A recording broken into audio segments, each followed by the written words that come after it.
오늘도 하나님의 은혜와 평강이 있기를 축복합니다. 오늘 함께 보실 하나님의 말씀은 시편 11편 1절 말씀입니다. 내가 여호와께 피하였거늘 너희가 내 영혼에게 새같이 내 산으로 도망하라 함은 어찌함인가. 아멘. 할렐루야. 오늘도 하나님의 은혜와 사랑이 함께 하시기를 축복합니다. 오늘 함께 보는 시편은 11편입니다. 이 11편은 이 다윗이 기록한 이 지혜의 시편입니다. 다윗은 이 백성들의 이 정치적인 통치자인데 그걸 넘어서서 이 영적인 지도자의 입장도 가지고 있었습니다. 그렇기 때문에 이 영적인 지도자의 입장에서 이 백성들을 하나님 앞에 올바로 이끌기 위해서 쓴 이 지혜의 시편이 오늘 읽은 이 시편 11편의 시편입니다. 이 다윗이 무엇이라고 비유하냐면 이 사냥꾼의 이 화살을 맞아 이 죽게 된 연약한 새 한 마리와 같이 이 절대적인 위기 상황 속에 처한 그 사람들이 인간적인 나약함으로 좌절하지 말라라는 거예요. 그러한 위기와 어려움을 만나더라도 우리는 절대로 내가 나약하다 그래서 인간적인 능력이 없다 그래서 좌절하거나 넘어지지 말라라는 겁니다. 왜냐하면 그 어려운 순간에 그 절대절명의 위기 순간에 오히려 하나님을 의지함으로써 하나님을 절대적으로 신뢰함으로써 위기를 극복했던 그 내용을 다윗이 찬양하고 있는 것이 바로 이 지혜 시편입니다. 학자들은 이 시편을 갖다가 이 시편 11편의 배경을 언제쯤이냐, 이 다윗이 어떠한 일을 겪고 썼느냐 이거에 대해서 이 두 가지 의견이 있는데 그 첫 번째는 이 사울 왕에게 쫓겨다닐 때, 그러니까 엔게디 광야 속에서 이 사울에게 쫓겨다닐 때 수많은 사울에 의해서 죽음의 길을 건너갔는데 그 순간에 그 죽음의 위기를 맞이하던 순간에 하나님을 찬양하며 썼던 시편이라고 얘기하기도 하고, 또 하나는 그 아들 압살롬이 반역을 일으켰던 사건이 있습니다. 그때도 다윗이 굉장히 큰 위기를 맞이했었는데 그 압살롬 반역 사건, 그때가 배경일 것이다. 이 두 가지 의견이 갈립니다. 어찌되었든 간에 다윗에게 있어서 아주 크게 힘들고 어려운 상황을 이겨내면서 기록한 시편이라는 것은 동일합니다. 짧은 내용이긴 합니다. 하지만 이 재밌는 방식으로 전개되는데 그 시인 자신과 이 친구들이 이 대화를 주고받는 형식으로 기록되어져 있습니다.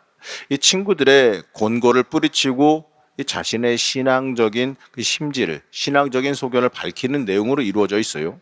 그 내용을 보게 되면 전반부인 1절에서 3절은 하나님께 대한 절대적인 신뢰보다 악인의 위협은 무조건 피하라라고 하는 이 친구들의 권고에 대해서 그게 잘못된 거 아니냐라는 식의 다윗의 반문을 담고 있습니다. 어떻게 보게 되면 이 세상적인 사람들, 이 친구들의 권고는 이 세상이 우리에게 이 논리적으로 당연하게 권하는 내용일 수도 있어요. 예, 이런 말이 있지요. 소나기는 피하고 보자. 이러한 내용으로 그러한 식으로 이 타협을 권고합니다. 물론 세상적인 일이야 그럴 수 있어요. 세상적인 일이야 굳이 뭐 소나기 맞을 필요 있습니까? 그냥 피했다가 와도 되는 겁니다. 그게 인생에서 크게 중요한 일이 아닐 경우에는 얼마든지 그럴 수 있겠죠. 하지만 이 신앙의 문제만큼은, 이 믿음의 문제만큼은 절대로 타협할 수 있는 일이 아니라는 겁니다. 오늘 1절 말씀 다시 보게 되면은 우리 다윗은 이렇게 말하는데 함께 다시 한번 읽어보겠습니다.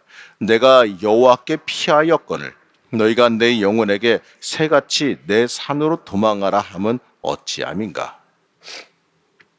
내가 이미 위기 중에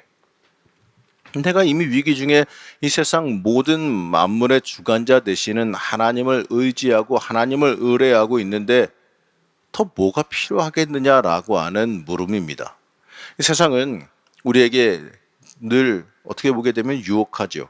하나님 외에 다른 것이 더 필요하지 않느냐, 하나님 외에 다른 것을 더 의지해야 되지 않느냐, 이렇게 우리를 속이려 들고 우리를 미혹하려고 들어요. 근데 오늘 3절 말씀에서 이렇게 말합니다.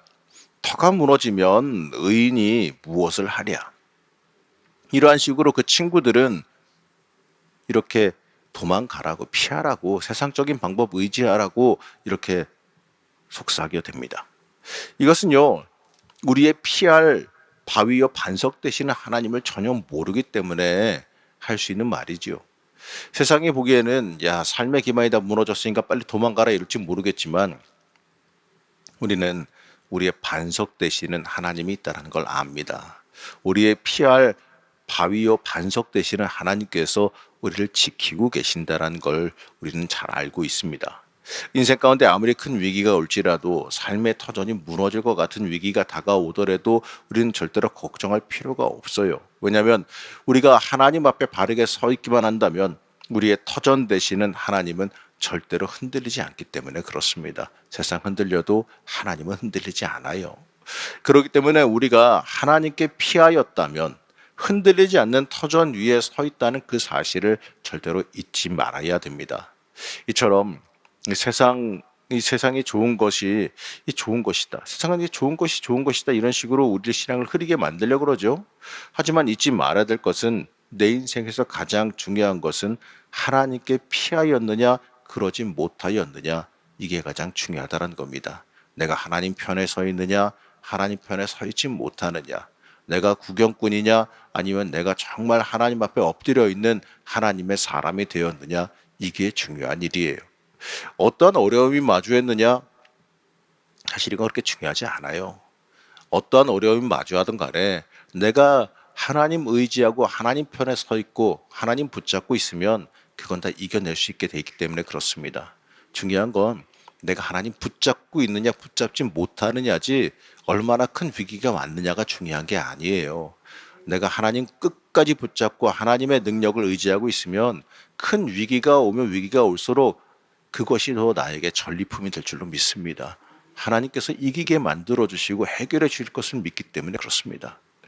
이제 후반부인 4절에서 7절은 이 초월자 되시는 하나님의 공의와 심판에 대한 신뢰와 악인에 대한 징벌이 반드시 있으리라 이러한 믿음을 말해요. 자, 그것을 믿는 믿음으로 인해서 내가 평안해졌다 이렇게 간증하듯 노래하고 있습니다. 한마디로 하나님이 책임져 주신다. 이걸 믿고 있으니까 내가 평안해질 수밖에 없다라는 얘기예요. 여러분, 하나님 주시는 평강이 그렇습니다. 하나님 주시는 평강은 당장 뭐가 해결되지 않았음에도 불구하고 이상하게 평안해요. 왜냐하면 하나님께서 해결해 주실 것 같은 마음과 믿음이 생기는 거예요. 그게 하나님이 주시는 평안입니다. 뭐가 오더라도 겁먹지 않는 거죠. 겁나지가 않아요. 왜냐하면 하나님께서 해결해 주실 줄로 믿고 왠지 하나님께서 내 힘과 능력이 되실 걸 믿기 때문에 그래요. 그래서 겁먹는 게 아니라 기도가 하고 싶어지는 거죠. 하나님 의지하고 싶어지는 거예요. 그게 하나님 주시는 평안입니다. 그리고 그 평안 의지하면요, 순식간에 남들은 뭐 난리가 나고 뭐 이러는데 이거 어떻게 하냐 했는데 나는 그냥 평안하게 기도하고 하나님께 맡기고 그냥 지나갔더니 진짜 평안하게 그게 어떻게 해결됐나 싶을 정도로 그냥 해결되는 걸 경험하시게 될 겁니다. 하나님의 평강이 그런 겁니다.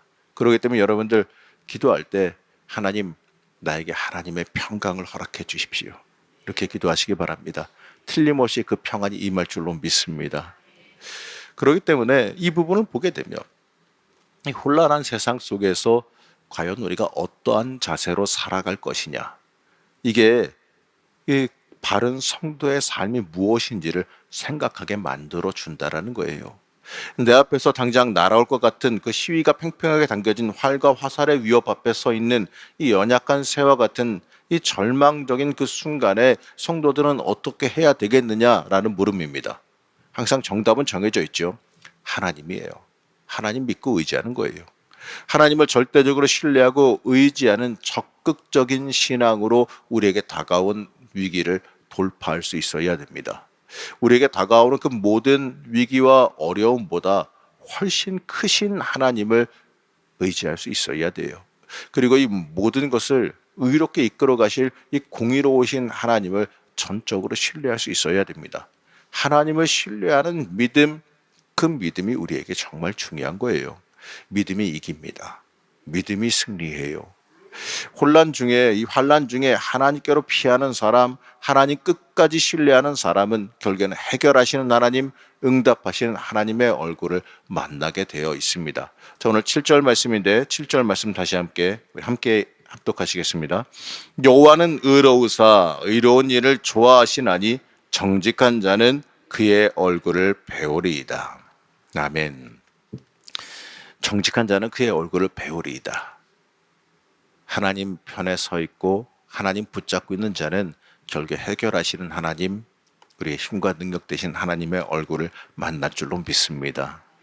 우리가 인생을 살면서요, 어려움과 시련 누구나 겪게 되어 있어요. 그거 하나도 안 겪고 살아가는 사람 세상에 없어요.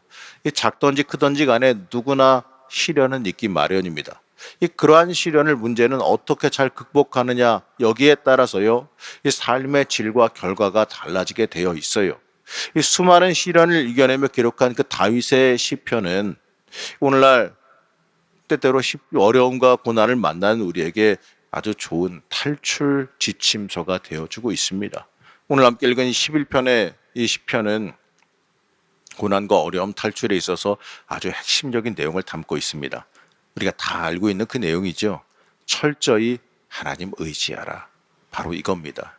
그게 다윗이 그 수많은 고난과 어려움에서 승리할 수 있었던 비결이에요. 하나님 의지하는 것, 바로 그것입니다. 사랑하는 성도 여러분, 이 다윗이 위대한 이유는 이 시련과 고난 때마다 철저히 하나님 의지하며 하나님께 피할 줄 알았다라는 겁니다. 여러분, 우리에게도 시련이 다가왔을 때에, 고난이 다가왔을 때에 하나님께서 우리에게 시련을 이겨내며 더 높은 삶을 살게 하시기 위함인 줄 바라보시기 바랍니다. 고난은 우리 망하라고 주시는 게 아니에요. 그걸 통해서 한 단계 더 올라서라고, 딛고 올라서라고 주신 계단과 같은 거예요. 한 단계 올라서라고 주신 겁니다. 그렇기 때문에 그 계단 앞에 무너지고 쓰러질 것이 아니라 주님께 능력받아서 그 계단 밟고 올라서서 그 다음 층으로 올라갈 수 있는 주의 자녀가 되시길 축복합니다.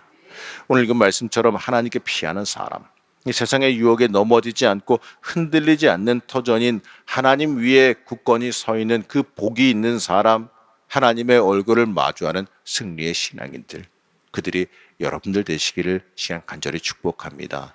오늘도 기도하실 때 우리를 도우시고 우리에게 힘과 능력이 되시는 하나님 만나시기를 시간 간절히 축복합니다. 잠시 기도하겠습니다. 우리를 지키시고 인도하신 하나님, 우리가 인생 가운데 전적으로 하나님 의지하며 믿음으로 살아가길 원합니다. 우리가 믿음으로 하나님 의지하며 살아갈 때에 역사하시며 지키시는 그 하나님의 능력, 승리하게 하시는 그 하나님의 능력을 체험하게 허락하여 주시옵소서.